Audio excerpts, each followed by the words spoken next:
A continuación, Noticiero Telesucesos. Clasificación A. Apto para todo público. Un noticiero pensado para usted porque se lo merece. Nos acercamos a la realidad desde diferentes perspectivas. Noticiero Telesucesos. Primera parte del Noticiero Telesucesos con las noticias más importantes del día.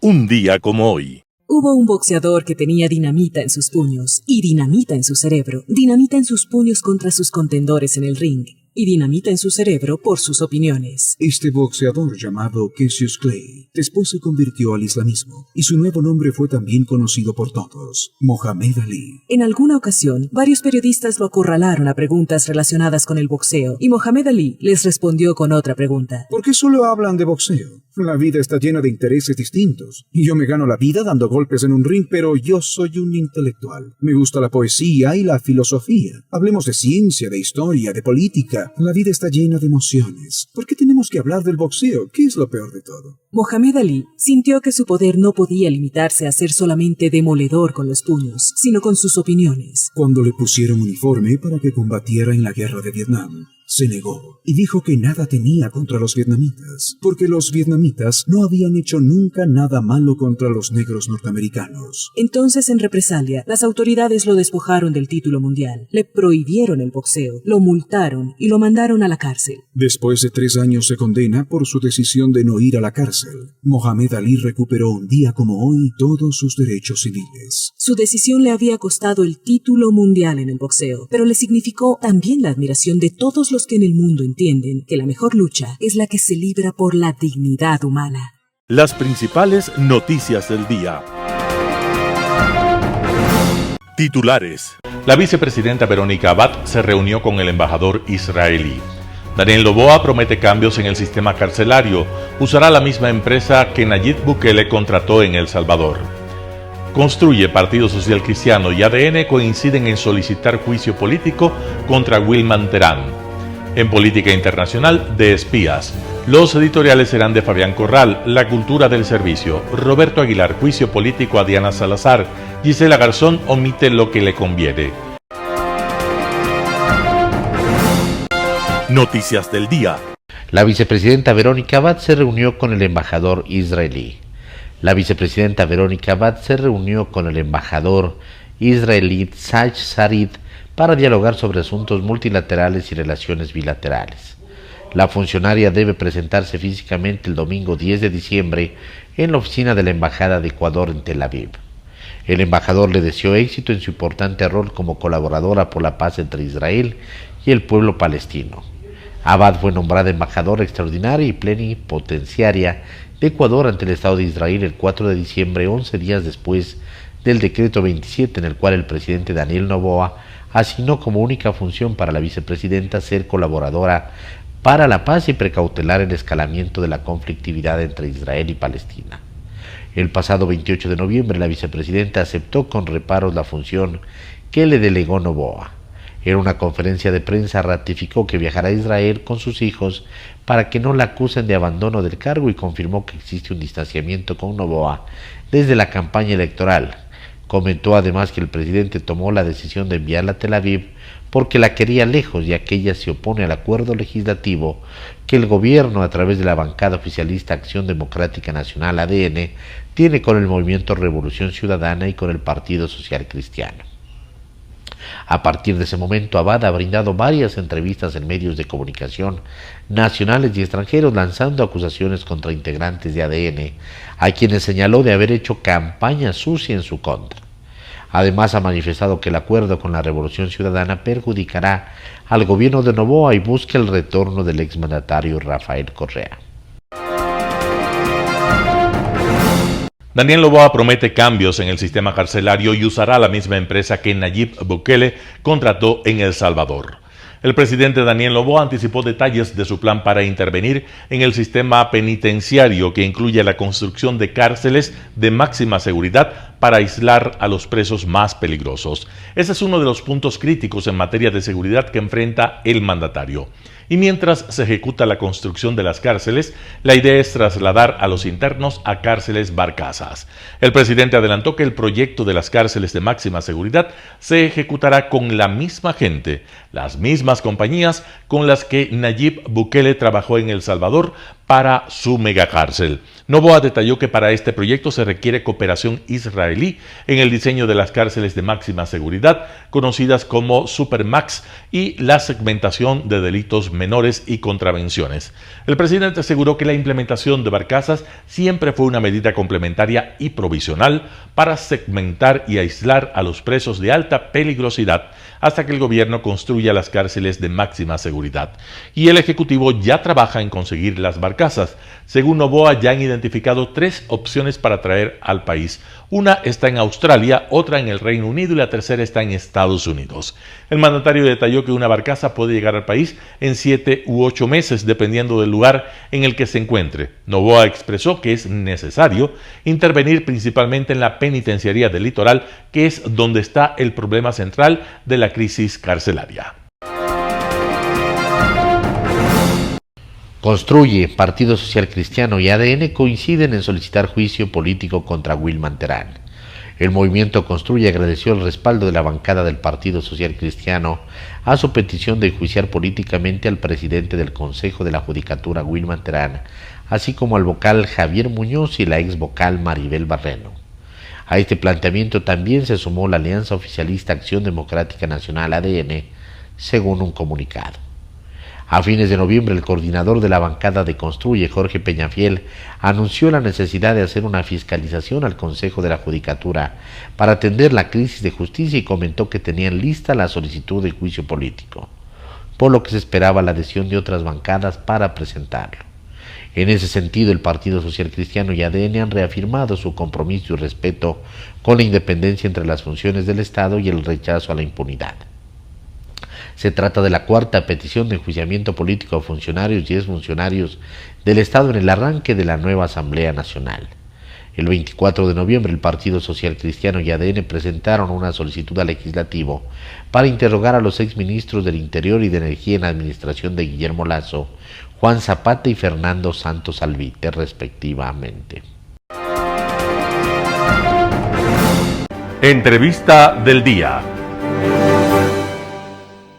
En Radio Sucesos estuvo Diego Vivero, representante de la agremiación de restaurantes de Pichincha Agrepi, para hablar sobre el tema de las fiestas de Quito. Escuchemos lo que dijo.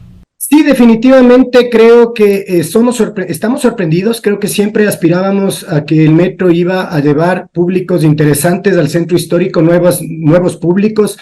Y este fin de semana fue una muestra de que la gente siempre ansía llegar a nuestro centro histórico de una forma u otra, y que ahora la facilidad que le da la movilidad, el demostrar que no es necesario ir en carro a todo lado, también nos ha llevado a que la gente salga de las bocas de metro y se vuelva a enamorar de este espacio. Y hemos visto muchísima gente en nuestros restaurantes, en calles, en plazas. Y creo que, si bien es cierto, ahorita también pesa mucho el tema de lo que se llamaría novelería, también es casi seguro que una vez que esta novelería vaya pasando, el número de visitantes va a quedar arriba, especialmente en los fines de semana. Este fin de semana, con fiestas de Quito, creo que mucha gente de provincia, a pesar de que obviamente no tienen feriado allá, pero seguramente el sábado y el domingo vendrán a experimentar la cultura metro, y creo que es interesante. Somos una ciudad que ahorita estamos a la vanguardia del país y creería que de Latinoamérica con este medio, y es muy oportuno que haya sido en fiestas de Quito porque nos da una alegría más. Creo que la ciudad ha tenido un año complicado, el país ha tenido un año complicado, estamos con los apagones nuevamente, y creo que necesitamos buenas noticias, especialmente que muestren desarrollo, que no solamente vamos para atrás, sino hay cosas en las que vamos para adelante. Bueno, ya hemos hablado de lo bueno, que es el metro, que es las fiestas de Quito, que es estas oportunidades que sin duda se dan para la reactivación. Pero asimismo, como tú acabas de mencionar, vienen los frenazos a raya, y es lamentable que en estas épocas tengamos apagones, por ejemplo. Ya estamos con cerca de 40 días con corte de eléctricos, y uno de los sectores, otra vez, más afectado termina siendo el de los restaurantes. Sí, por supuesto. Evidentemente, como lo hemos repetido en varios medios de comunicación, la diferencia de los servicios y especialmente los servicios turísticos con la producción es que nosotros no podemos parar la producción para arrancarla en otros horarios. Es decir, nosotros no podemos hablar de, bueno, no vendamos almuerzos hoy de 12 a 2 de la tarde porque hay apagón, sino vendamos almuerzos a las 8 de la noche que no hay apagones. Entonces, de una u otra forma, nos vemos supeditados evidentemente a atender a nuestros clientes en un negocio que vende experiencias sin la experiencia de la luz y todo lo que va alrededor de esa. Negocios opacados en medio de la oscuridad, evidentemente internet que no funciona, aplicaciones móviles de distribución de productos que antes no existían. Es decir, cuando comparan los apagones de hoy con los apagones de Sixto Durán Ballén, realmente es totalmente absurdo, era otro mundo ese. Ahora la electricidad, el internet determina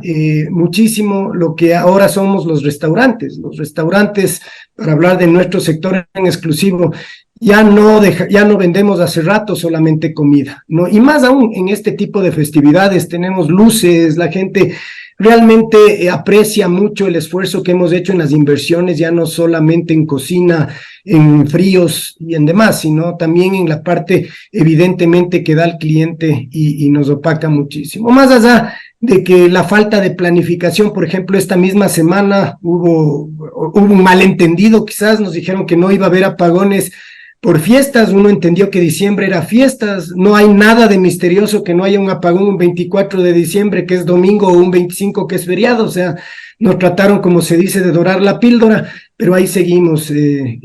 Sectores como la floresta pasó apagado prácticamente un mes porque ni siquiera la empresa eléctrica Quito tuvo una consideración de pensar que son zonas especiales turísticas en la hora del almuerzo. Logramos al menos que muevan este tipo de cuestiones, pero mira Milton, mira Verónica, nosotros deberíamos estar distraídos en ver cómo traer más turistas, cómo poner en el radar del mundo. Siempre hemos hablado de esto, la cocina ecuatoriana. Nuema, uno de los restaurantes ecuatorianos, ya está en el puesto 11 de los mejores restaurantes de Latinoamérica, y no podemos nosotros estar distraídos por Dios, dennos luz, por favor, no nos suban los sueldos, tengan consideración de toda la recuperación que tenemos que tener después de todo lo que vivimos. Entonces seguimos en estas luchas coyunturales cuando ya deberíamos estar hablando de la marca país, de cómo nosotros explotar desde los restaurantes la marca país, qué hacer, cómo vamos a ir a la Fitur en la Feria de España. Entonces eso es lo lamentable, que nos distraemos en todo esto y no hacemos lo que tenemos que hacer. La experta en Derecho Tributario Andrea Moya estuvo en Radio Sucesos. Habló sobre la reforma tributaria propuesta por el Ejecutivo. Escuchemos lo que dijo. La reforma sí establece varios incentivos tributarios, el régimen de zonas francas y el régimen de asociaciones público-privadas, que pueden generar nuevos ingresos, pero a largo plazo. Es decir, se tiene que esperar que existan inversionistas que confíen en el país, realicen inversiones en Ecuador y en función de ese negocio se genere ingresos y transacciones en el país. Sin embargo, de las pocas disposiciones que generan recursos de forma inmediata es la disposición correspondiente a la remisión de obligaciones tributarias, que establece la condonación de intereses y multas en respuesta al pago de obligaciones que se encuentran pendientes con el Servicio de Rentas Internas. Con lo cual esa sería una de las pocas disposiciones que genera flujo inmediato. Otra de esas disposiciones es la autorretención para grandes contribuyentes, que establece un porcentaje de 3% de autorretención sobre los ingresos mensuales. Y la otra disposición que ayudaría en la recaudación es la inclusión del flete para el cálculo de los aranceles a las importaciones. Ahora, ¿esto en qué medida podría de alguna manera solventar esta crisis o apoyar a esta crisis financiera que afronta el Ecuador? Recordemos que hace unos días apareció el presidente con su ministro de Finanzas diciendo que, bueno, Ecuador está en su peor momento. Y claro, cuando salieron esas declaraciones, cualquiera pensaba que se venía un paquetazo tributario, pero bueno, esto fue bastante leve. Habría que esperar qué otras leyes presente el presidente, porque recordemos, había mencionado 2 proyectos económicos urgentes, pero al menos Andrea, no es tan agresivo. ¿En qué medida se podrá atacar esta situación fiscal crítica que tiene el gobierno.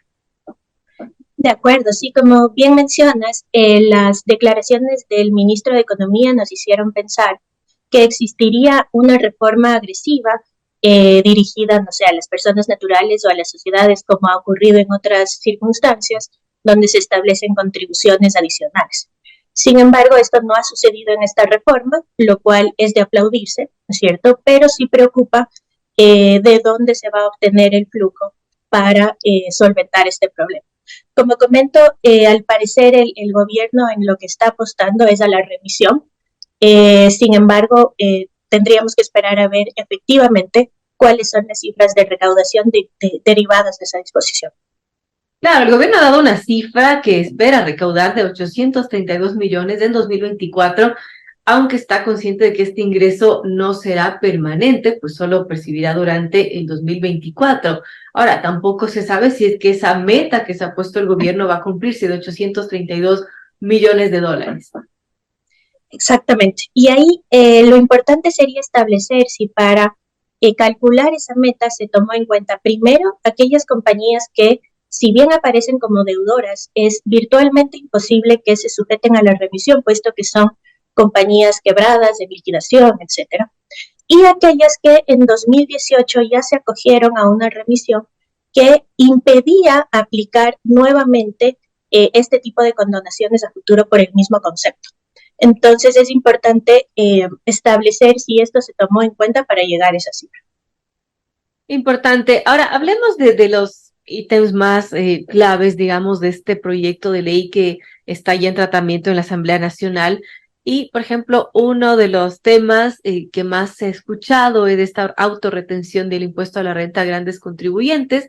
El proyecto propone que a los 499 grandes contribuyentes identificados por el SRI no se les realizará retenciones del impuesto a la renta. En lugar de esto, se menciona que estas grandes empresas deberán efectuar una autorretención del impuesto de forma mensual sobre el total de sus ingresos grabados obtenidos dentro de ese mes. El porcentaje se establecerá vía resolución de carácter general y el valor no podrá exceder el 3%. ¿Qué significa esto, Andrea, en términos más fáciles?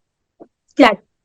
A ver, existe un catastro de grandes contribuyentes en el que están alrededor 500 empresas, que son obviamente las que más ingresos, facturación, transacciones mantienen. ¿Qué significa? Que mensualmente ellos van a tener que identificar cuál es el valor de sus ingresos y sobre ese valor autorretenerse. Por poner un ejemplo sencillo, si vendo $1,000 en un mes, ¿no es cierto? Voy a tener que autorretenerme $30. Y esa autorretención va a servir para el pago del impuesto a la renta anual que se liquida en 2025 con respecto al ejercicio fiscal 2024. Entonces, simplemente para el gobierno significa un anticipo de ese recurso que usualmente se hubiese recibido en 2025, ahora lo recibirá mensualmente durante 2024. Pero en sí no aumenta la recaudación, sino que simplemente es un anticipo. En Impacto Informativo, Luis Calero, analista energético, habló sobre la suspensión de los apagones de electricidad. Veamos la nota. Yo creo que debe existir una combinación de los dos elementos. Hay la coincidencia de que efectivamente esta temporada es muy dinámica para el comercio, obviamente para la producción, y entonces debería entender que está ligado a eso una decisión que puede ser considerada política, tanto más que también debe entenderse que en estos días ha habido un incremento de los caudales y obviamente el almacenamiento ha sido manejado con mayor rigor, con mayor previsión que en otras oportunidades. Y entonces pienso que por ahí puede haber una decisión correcta. Hay un buen manejo de las reservas hídricas, decía justamente el día de ayer, y por eso se justificaba la medida de suspender los apagones. Los caudales de Coca-Cola, Sinclair y de Mazar al parecer están en su nivel. Ahora, se prevé que los apagones volverían en el mes de enero, según lo que ya se ha establecido. ¿Acaso nos cortarán el servicio más horas? Sí, mire, Edgar, yo creo que el tema tendría que ser analizado desde una óptica un poquito más rigurosa, ¿sí? Mire, yo creo que lo que deberíamos preocuparnos es cuáles son las soluciones inmediatas que se están adoptando, se están pretendiendo adoptar. Mire usted que se cayó una licitación que llevaba adelante la empresa eléctrica Quito para la contratación de la provisión de energía, ¿sí? Unas barcazas, entiendo que iban a instalarse en la costa ecuatoriana para la provisión de al menos unos 200, 300 megas de energía. Entonces yo creo que se le cayó otra licitación. Sí, pero mire, aquí el responsable, existen entidades responsables para la provisión de energía del servicio de energía eléctrica y eso no está en manos de Petroecuador, ¿sí? Petroecuador puede abastecer determinados insumos para la generación térmica, pero la responsabilidad está en las empresas de generación eléctrica fundamentalmente. Pero bien, al margen de eso, mire, Edgar, si se cayó un proceso licitatorio que realmente las explicaciones que se dieron de por qué se cayó no son nada convincentes, de que no habían los permisos, las licencias, etc.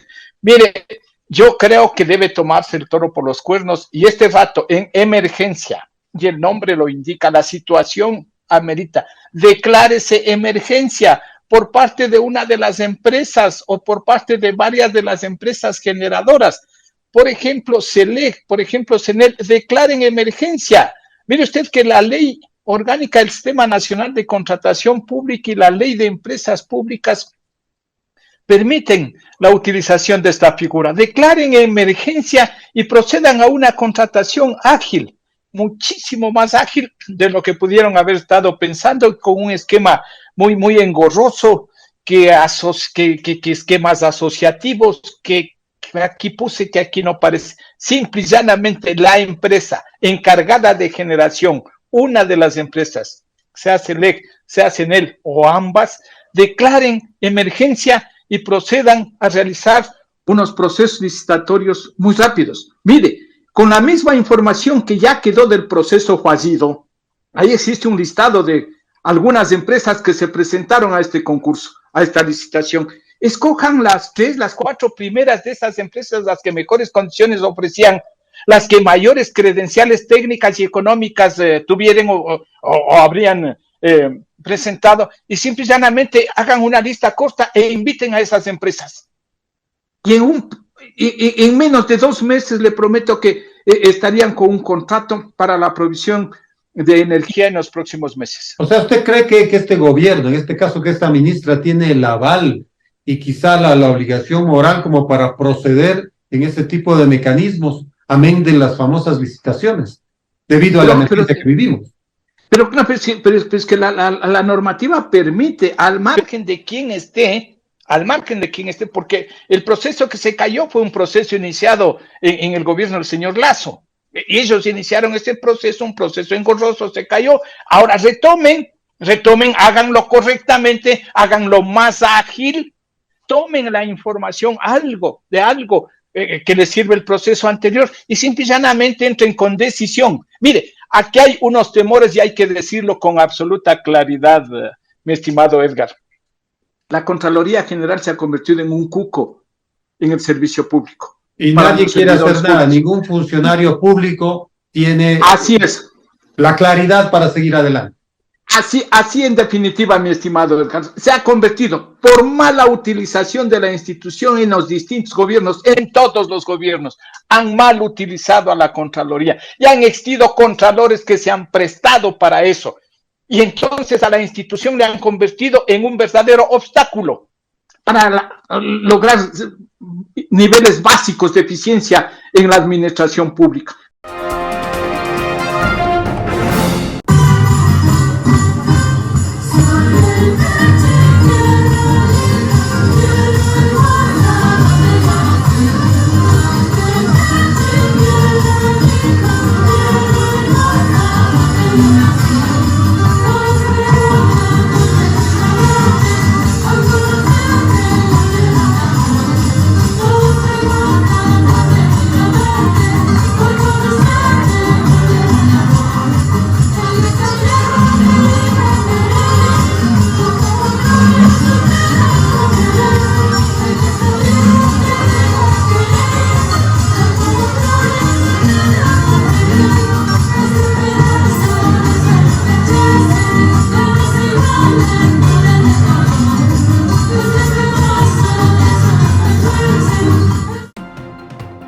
Un panorama de noticias para su estatura intelectual.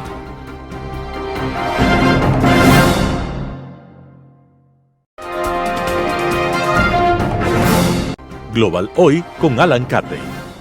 De espías. Hace 2500 años vive en uno de los reinos de lo que después sería China, el estado Wu, un personaje que será el referente del estratega militar en China y buena parte de Asia. Se trata de Sun Tzu, un profundo observador de la guerra y sus mecánicas, pues vive durante una época que es conocida en la historia de China como la de los reinos contendientes, un convulso período de cerca de 400 años en los que diversos reinos se enfrentan entre sí en busca de la hegemonía, dando lugar a una situación de permanente conflicto. Sun Tzu traslada sus reflexiones castrenses a un libro que se hará famoso bajo el título El arte de la guerra.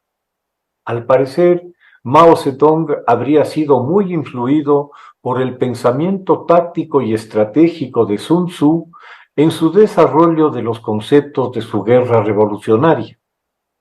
El título será copiado casi textualmente por uno de los más influyentes pensadores políticos de la historia, Nicolás Maquiavelo, justo 2000 años más tarde en su Del arte de la guerra, un estudio a manera de diálogos acerca del conflicto armado. La coincidencia de que la Italia del Renacimiento fuera escenario de un mosaico de reinos y ciudades-estado que se enfrentaban militarmente entre sí y el caso descrito en China no debe escaparse. Ya en el siglo XIX aparecerá otro filósofo de la guerra, el general Karl von Clausewitz, autor de otro texto canónico sobre el mismo tema, al que titula De la guerra. Sun Tzu tiene ciertamente el mérito de haber sido, con 2 milenios de ventaja, un profundo y original pensador y sistematizador de unos temas tan complejos e interconectados en el conflicto como la logística y la inteligencia. Acerca de esta última, desarrolla un capítulo completo en su obra, El final, dedicado a los espías, entendiéndolos como las piezas más importantes para la comprensión de cuáles serían los medios y los objetivos enemigos en el conflicto, cuya información definiría tanto las operaciones militares como sus pasos previos de preparación diplomática y material. Se extiende en definir cuáles serían los tipos de espías necesarios, pero sobre todo establece la necesidad de que el mando tenga absoluta confianza en sus espías, pues sin ellos estaría sordo y ciego. La fascinante obra de Sun Tzu, como las de sus ya citados continuadores, se han vuelto clásicos acerca de su temática y han sobrevivido muy bien al escrutinio de los siglos. De particular interés resulta ese último capítulo de El arte de la guerra, el que trata de los espías, puesto de actualidad con la reciente noticia aparecida en varios medios, de los cuales cito al diario La Razón de Bolivia, acerca de la captura de Manuel Rocha, un colombiano naturalizado norteamericano que había sido parte del Servicio Exterior de Estados Unidos desde 1981 hasta el año 2001, con varias funciones y destinos diplomáticos ante la Argentina, República Dominicana, México, Honduras y Bolivia. Ha sido detenido en Miami, su actual residencia, acusado de espionaje a favor de Cuba desde su ingreso al servicio exterior y a lo largo de toda su carrera.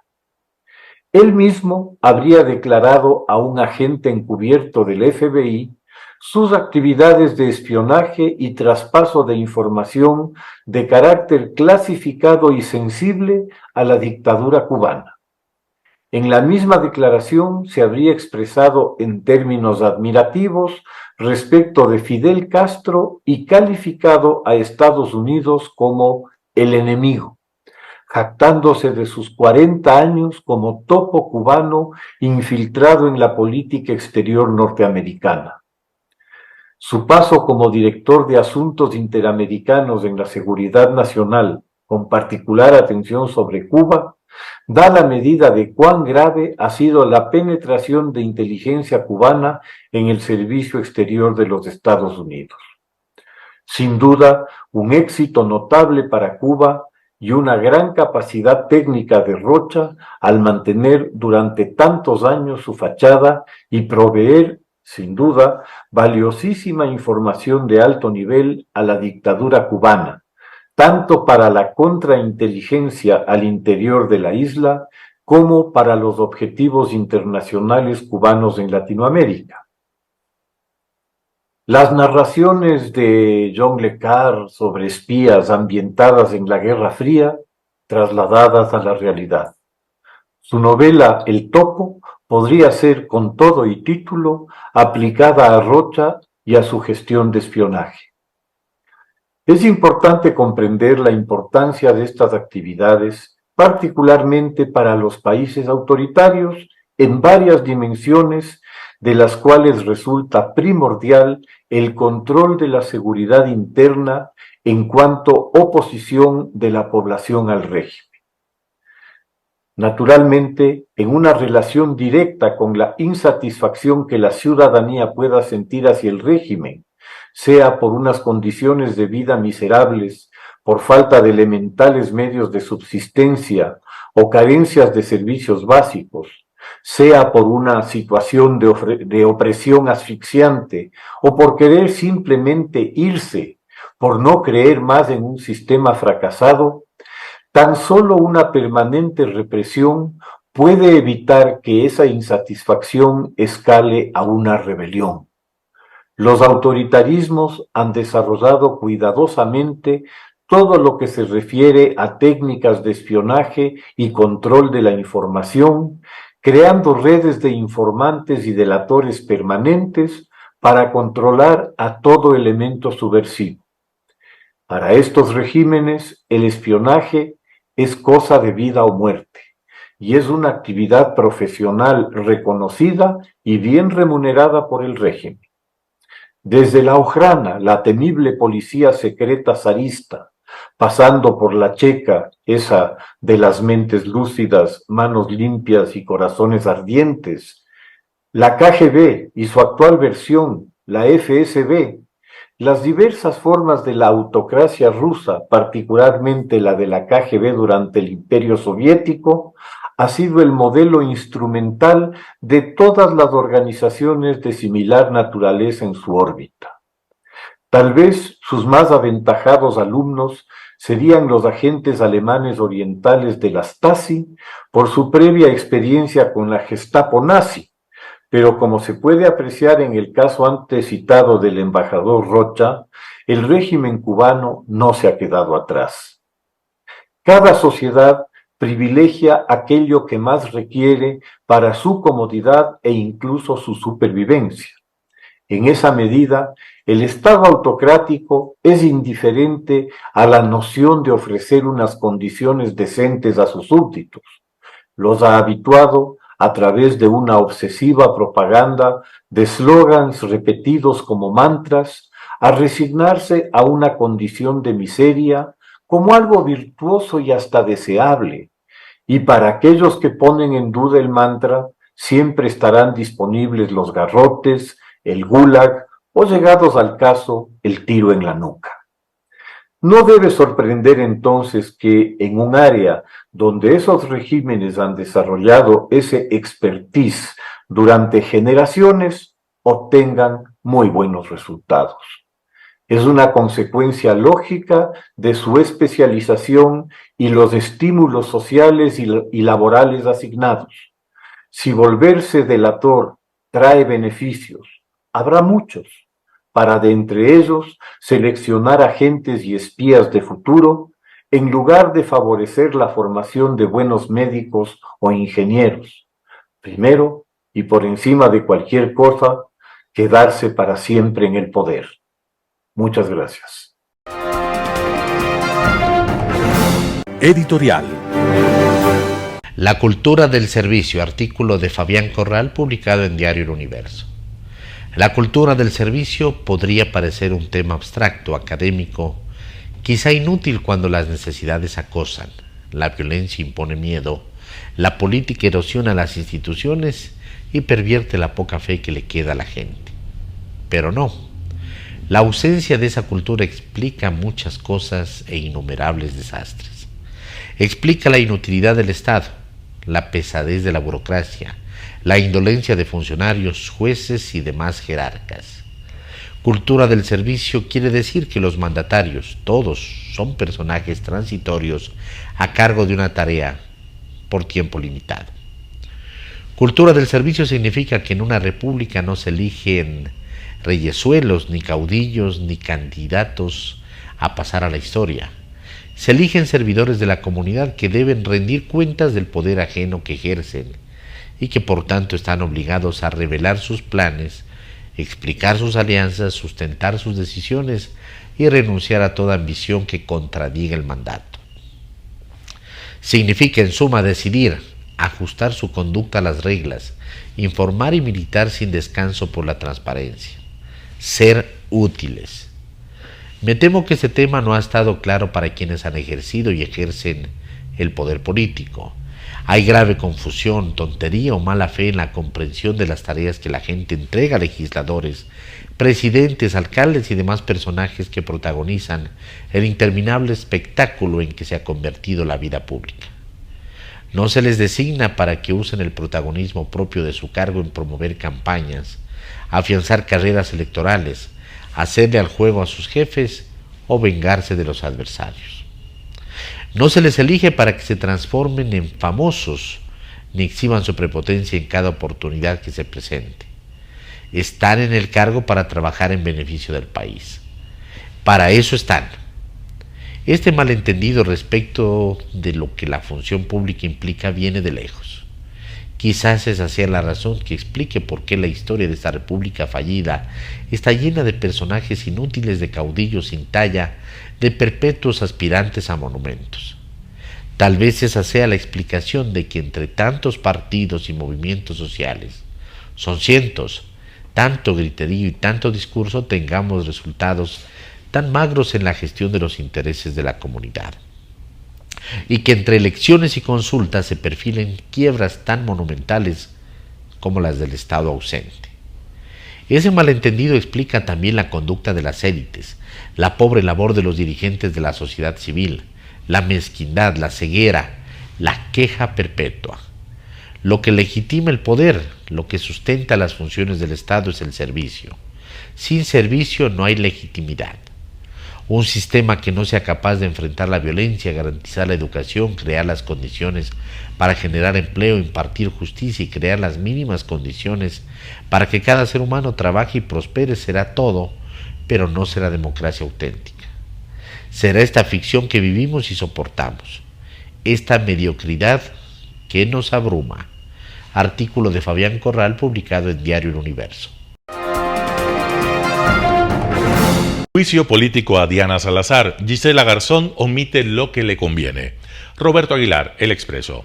Un rabo de paja de aquí a Bélgica es la característica más visible del documento de argumentación jurídica que el correísmo adjuntó a su pedido de juicio político a la fiscal Diana Salazar. Son 100 páginas que tardaron casi un día en aparecer, acaso porque las estaban terminando, bastante al apuro y sin mayor cuidado, entre varias manos que cumplían a rajatabla el precepto evangélico. La izquierda no tenía una remota idea de lo que hacía la derecha. El resultado es un amasijo de causales desenfrenado en su acumulación interminable, pero extremadamente cuidadoso en sus omisiones, entre las cuales se cuentan todos aquellos casos que pudieran incomodar a los delincuentes prófugos y presos de la bancada interpelante y alguno que no sería del agrado de sus ocasionales aliados. En otras palabras, El juicio político a la fiscal es un ataque con bombas de racimo, sin mucha inteligencia, pero a lo bestia. Está claro que ni siquiera la firmante del documento y ponente del juicio, la correísta Gisela Garzón, conocía el conjunto de cargos que se imputarían a la fiscal cuando los anunció el lunes por la mañana. Ella habló de la inseguridad, de la incapacidad de Diana Salazar para defender a sus propios fiscales, de su negligencia a la hora de trazar una estrategia para luchar contra el delito. Todo eso quedó recogido apenas en las 10 primeras páginas correspondientes al marco teórico del juicio y que, curiosamente, no tienen nada que ver con lo que sigue. 13 causales, la mayoría de ellas por responsabilidad por omisión. No haber abierto un proceso en el caso Narco Generales, a pesar de la denuncia pública del embajador de Estados Unidos y de un informe con indicios de responsabilidad penal de la Contraloría. No haber superado la fase de indagación previa en el caso Petroecuador o Danubio, tras 1 año, 3 meses y 25 días de investigación. Lo mismo en el caso de presunto peculado y enriquecimiento ilícito contra el exministro de Salud Mauro Falconi, a quien se le encontraron $47,000 en efectivo guardados en una mochila. No haber investigado un caso de conflicto de intereses del que fue informada por el Tribunal Contencioso Electoral, es el caso de Santiago Guarderas versus Jorge Yunda. No haber iniciado acción penal pública por tráfico de influencias contra el exministro de Salud Juan Carlos Ceballos por el caso Vacunados PIB. En realidad, puestos a enumerar las omisiones de la Fiscalía, los correístas se quedan sospechosamente cortos.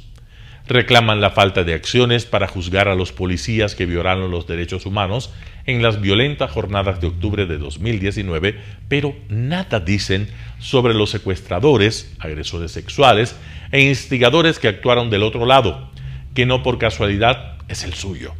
Acusan a la fiscal de inacción ante el uso de recursos públicos con fines electorales en la consulta popular del 2018, pero pasan por alto que sus alcaldes o prefectos de Quito, Azuay y Guayas incurrieron en transgresiones parecidas en las últimas presidenciales, y la celeridad que reclaman en el caso INA Papers les parece persecutoria en el caso de Jorge Glass y los recursos para la reconstrucción de Manabí. Tampoco les molesta la falta de acciones en los casos Coca-Codo o Nielsen Arias o Jorge Yunda o JJ Franco, por ejemplo, quizá porque quieren asegurar los votos socialcristianos, pero hay también acusaciones gruesas de encubrimiento en el caso León de Troya, de fraude procesal en el caso Freddy Carrión, de haber fraguado un resultado judicial para interferir en la democracia y en las elecciones del 2021 en el caso Sobornos. A eso hay que sumar la deficiente gestión administrativa, la baja productividad, la falta de mecanismos de seguimiento y mejora, en suma. El correísmo va con todas. Cierra el documento el anuncio de la prueba. 12 escuetas páginas. ¿Será suficiente para batir a Diana Salazar, una funcionaria que lleva años esperando este momento? Roberto Aguilar, El Expreso. Noticias internacionales. Boris Johnson pide disculpas a las familias de las víctimas del COVID-19 por el dolor y la pérdida. El ex primer ministro del Reino Unido, Boris Johnson, pidió disculpas este miércoles por el dolor y el sufrimiento de las víctimas de la COVID-19. Johnson dimitió en septiembre de 2022 después de que saliera a la luz que el político había violado las normas del encierro en su residencia en Downing Street con la celebración de varias fiestas, en un caso conocido como Partygate. Johnson se enfrenta a 2 días de interrogatorio como parte de una investigación que analiza la polémica respuesta de su gobierno a la pandemia.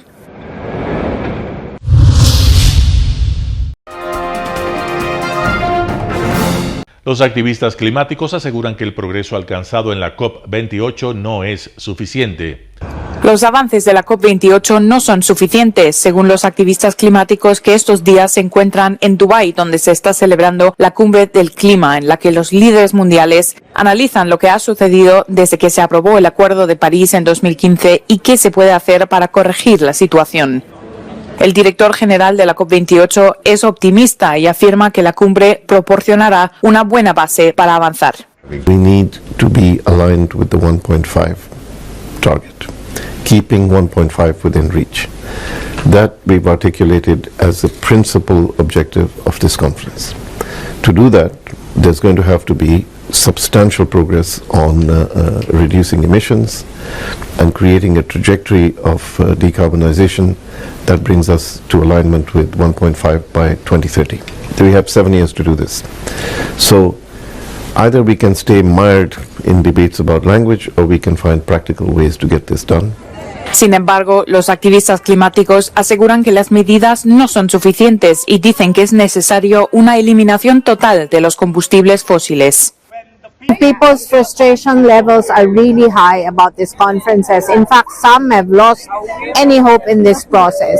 But we are here because we believe we cannot solve the problem if governments do not act. That is our problem. It's not just up to us. The governments, those who in power have to do something. So we are here to push them. Aunque reconocen que el objetivo de eliminar completamente el uso de combustibles fósiles es ambicioso, los activistas aseguran que es la única manera de enfrentar la crisis climática.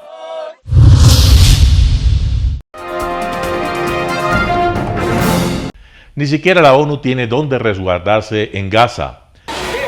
La ONU en Gaza no tiene hacia dónde evacuar y los refugios designados no son seguros y ya no tienen capacidad. Una bodega especializada para suministros médicos en Khan Yunis tuvo que ser desocupada por instrucciones de Israel en 24 horas, según reporta el representante de la Organización Mundial de la Salud en Palestina. Los movimientos deben ser notificados, así que anteayer comunicamos la necesidad de traer suministros de nuestro almacén para ayudar a algunas instalaciones de la ONU y ayer por la mañana nos informaron que es mejor que retiremos tanto como sea posible y nos advirtieron que el depósito se encuentra en una zona donde se ordenó la evacuación de la población. Israel negó la instrucción, pero los suministros tuvieron que ser trasladados a 2 bodegas en Rafah. Este es otro de los retos que batallan en Gaza mientras la cantidad de camiones con ayuda se ha reducido a 108 en las últimas horas, con la intensificación de los bombardeos.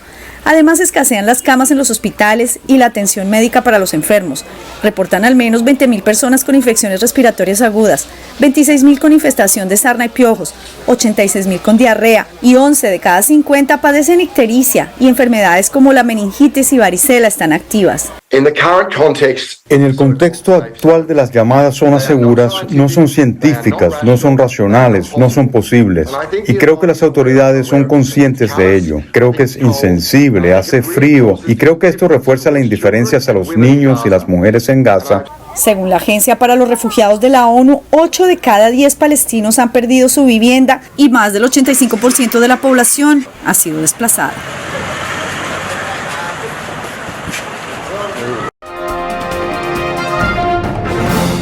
En Ucrania, Zelensky afronta una crisis de apoyo de sus aliados. Zelensky afronta una crisis de apoyo de sus aliados.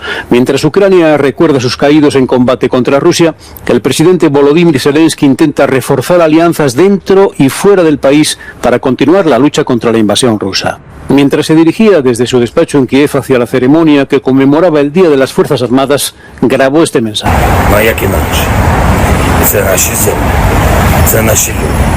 Хіба є альтернатива? Ні. Позаду 9 років і 651 день війни. Попереду перемога. А як інакше? Хіба може бути альтернатива? Zelensky ha recorrido varios puestos de primera línea en las últimas semanas para animar a sus fuerzas en medio de una contraofensiva estancada.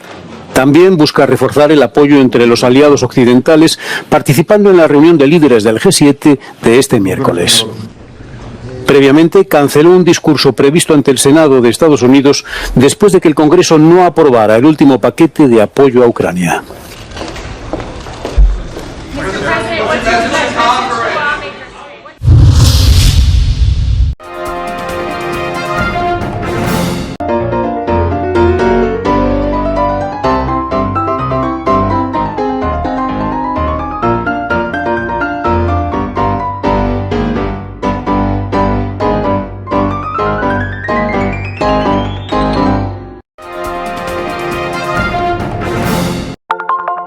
Telesucesos, Canal 29 UHF de la ciudad de Quito. Un canal de televisión abierta, siempre inédito, para una audiencia especial. Somos cultura, educación, salud, opinión calificada, normas de vida. Y todas las tardes, de lunes a viernes, desde nuestros estudios en Arena Telesucesos, escenario propio destinado a promover el deporte. En tiempo real, usted y su familia, en su televisor, desde la comodidad de su hogar, disfrutarán de los partidos, eventos, campeonatos que realizamos diariamente de ecuavóley, básquet, box, lucha libre, cachascán, gimnasia, artes marciales, tenis de mesa, fútbol sala, transmisiones en vivo de los principales partidos de fútbol barrial y colegial. En fin, somos un canal inédito, inéditos en el deporte. Transmisiones de acción y conocimiento en el deporte. Espacio diario conducido por el arquitecto David López todas las tardes, de lunes a viernes, de 4 a 5 de la tarde. Siempre inéditos y distintos, siempre jóvenes. Personajes jóvenes de generaciones nuevas.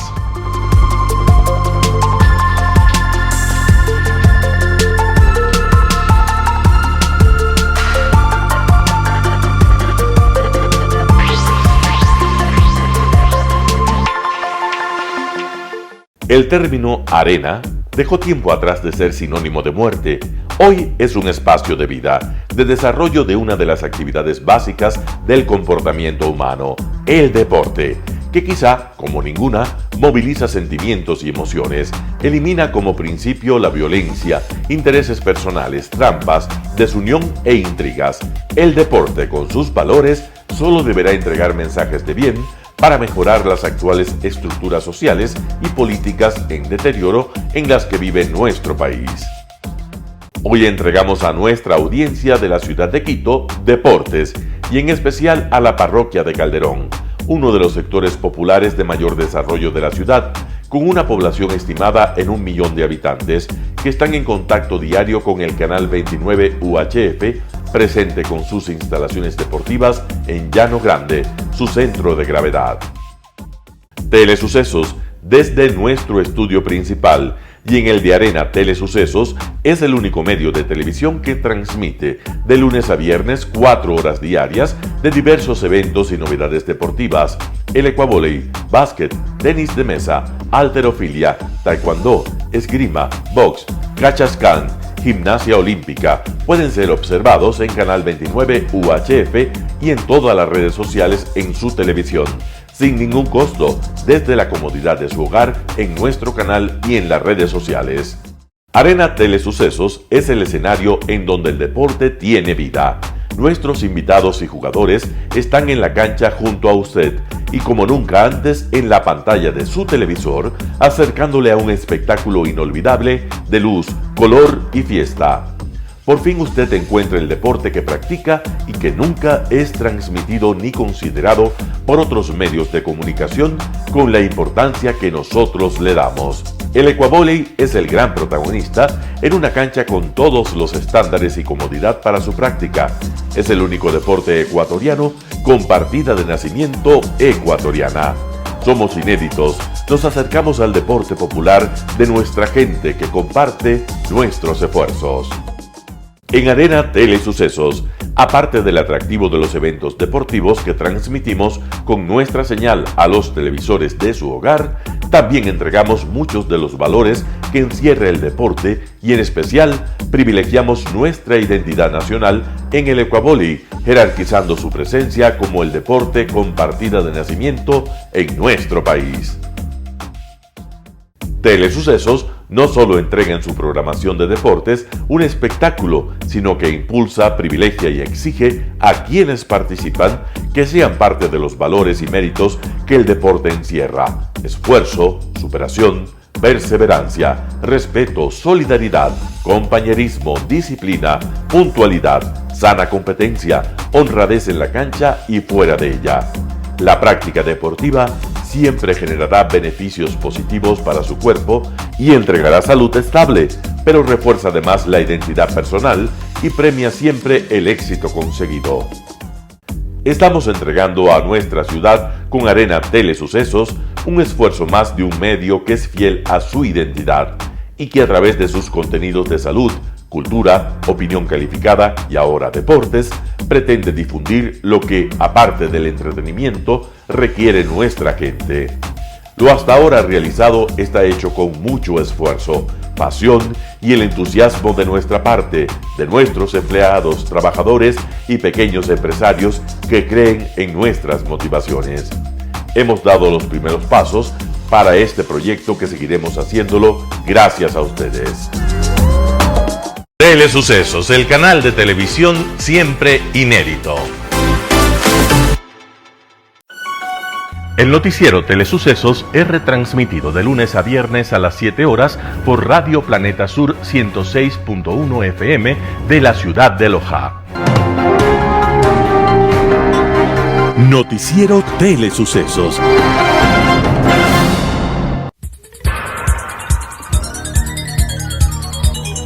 Las opiniones vertidas en este espacio por la producción y dirección del programa son de exclusiva responsabilidad de sus autores y de quienes intervienen en ellos.